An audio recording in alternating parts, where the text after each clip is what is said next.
सुनसान जंगल के किनारे बसा डोंगरीला गांव। चारों तरफ घना डरावना जंगल।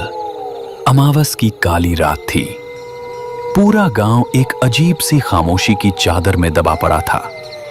बस दूर जंगल से कहीं कुत्तों के भौंकने की और सूखी हवा के पत्तों की आवाजें सुनाई दे रही थी। इसी गांव के बीच में बसा था एक छोटा सा घर, जिसमें भोला और उसकी पत्नी सुमन रहती थी। उस रात जब भोला रात में जंगल लकड़ी लाने जा रहा होता है। सुनो जी, आज अमावस की रात है और इस रात में भी आप लकड़ी लाने जंगल जा रहे हो। आज आप लकड़ी लाने जंगल मत जाओ, मुझे बहुत डर लग रहा है। अरे वो सुमन, तुम डर क्यों रही हो?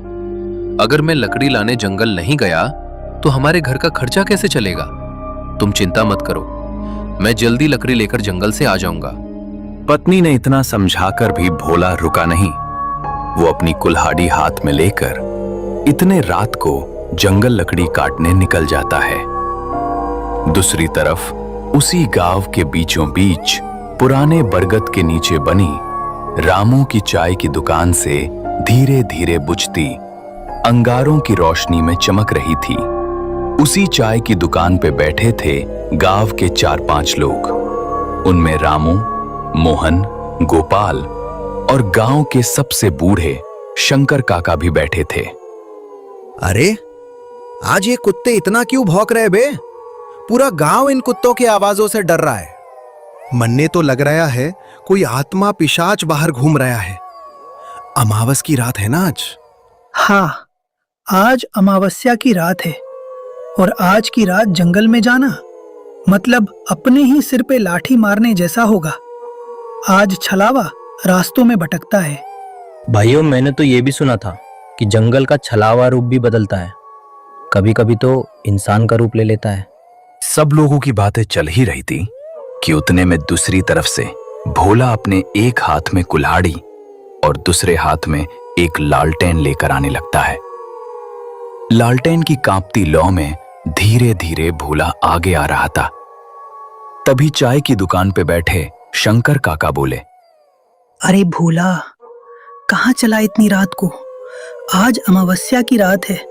ये रात बिल्कुल ठीक नहीं है बेटा। पागल हो गया है क्या भोला? कौन आदमी अमावस की आधी रात को जंगल में लकड़ी काटने जाता है? रामू, अगर मैं लकड़ी लाने जंगल नहीं गया तो मेरे घर का खर्चा कैसे निकलेगा? इसी वजह से मेरा काम रुकता नहीं। घर में चूल्हा जलाना है, उसके लिए पैसा लगता है। पैसों के लिए मुझे मजबूरी में लकड़ी लाने जंगल जाना पड़ता है। हर रोज मेरी पत्नी सुमन मुझे उस जंगल में जाने के लिए मना करती है, लेकिन मैं उसकी बात नहीं मानता। मत जा भोला, आज अमावस की रात है। जंगल में आज कोई इंसान नहीं, बल्कि वो छलावा घूमता रहता है। इतने में एक जोरदार ठंडी हवा चली। लालटेन की लौ एकदम लहराई और जैसे किसी ने पास में ही हंसकर फुसफुसाया हो। सबके रोंगटे खड़े हो गए, लेकिन भोला डरा नहीं। वो अपनी कुल्हाड़ी लेकर आगे बढ़ गया। भोला चाय की दुकान से आगे निकल चुका था। गांव की आखिरी बाउंड्री पार होते ही वो सुनसान डरावने जंगल का रास्ता शुरू हो जाता है। रात का अंधेरा और भी भयानक हो गया था। पेड़ों की टहनियां हवा में हिल रही थीं। जंगल की आवाज ऐसी आ रही थी कि मानो किसी इंसान की आवाज हो। भोला रुक जाता है। कौन है? कोई है तो सामने आ जाओ। पर जवाब सिर्फ सन्नाटा। तभी अचानक उसे दिखा एक परछाई आगे पेड़ से उतरकर खेत की तरफ चली गई, धीरे मगर इंसान जैसी चाल में। भोला ने हिम्मत की और बोला, कौन है रे? गोपाल, तू है क्या? अगर कोई गांव का आदमी मेरे को डरा रहा है तो मैं डरने वाला नहीं हूं। सीधे तरीके से मेरे सामने आ जाओ, नहीं तो मेरे हाथ जो कुल्हाड़ी है उससे मैं तुम्हारा सर धड़ से अलग कर दूंगा। तभी वो काली परछाई वापिस आने लगती है और वो कोई और नहीं बल्कि भोला की पत्नी सुमन थी। भोला का दिल धक से रह गया। अरे सुमन, तू इस भयानक डरावने जंगल में इतनी रात को क्या कर रही हो? मैंने तुमको बताया था कि मैं घर जल्दी लौट आऊंगा। सुमन मुस्कुराई, मगर आंखें बिल्कुल ठंडी। लेकिन वो आवाज सुमन की नहीं थी, वो तो उस जंगल के छलावे की थी। घर चलो भोला, रात बहुत हो गई है। भोला एक कदम पीछे हट गया। उसी पल सुमन जैसी आकृति धीरे धीरे धुंध बनकर गायब हो गई। ये देख के भोला का खून जमने लगा। ये कौन था? ये तो सुमन नहीं थी, ये तो इस जंगल का छलावा था। तब भी भोला रुका नहीं, वो आगे बढ़ने लगा।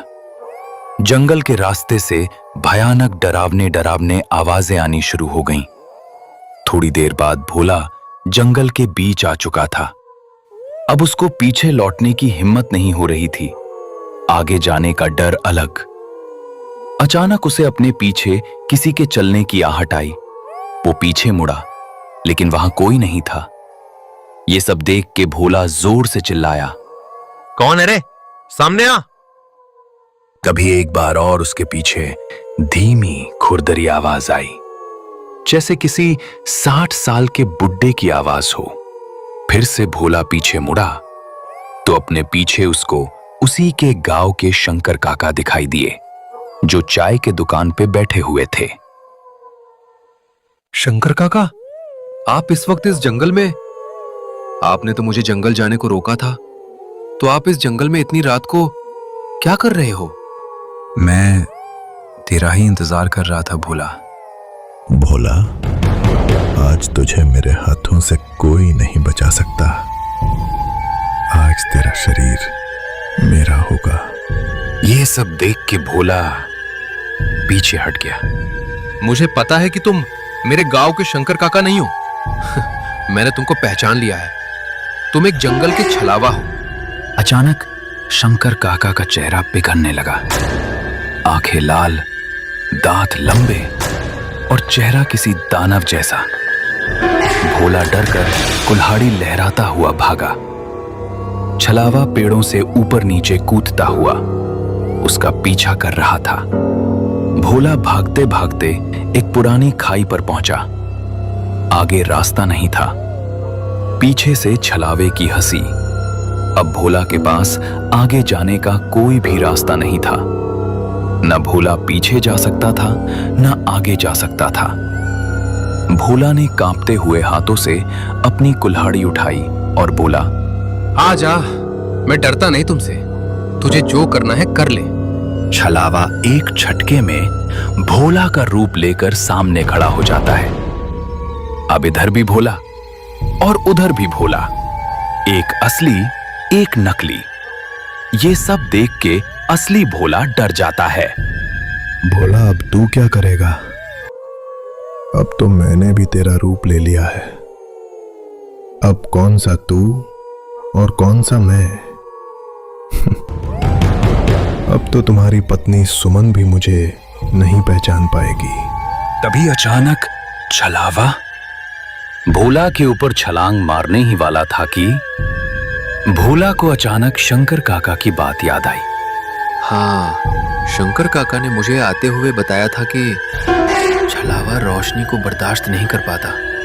उसके बाद भोला ने अपने हाथ में जो लालटेन थी उसको उठाया और जोर से छलावे की तरफ फेंक दी। जैसे ही लालटेन छलावे के पास गिरी, लालटेन में तेज पीली रोशनी खोने लगी और छलावा दर्द से चिल्लाते हुए पीछे हट गया। वो धुएं में बदलता हुआ चिल्लाया, अगली अमावस मैं लौटूंगा भोला। उसके बाद तुम्हें ये लालटेन तो क्या, तुम्हारे गांव का कोई इंसान भी तुम्हें बचा नहीं पाएगा। ये बोल के छलावा अंधेरे में गायब हो गया।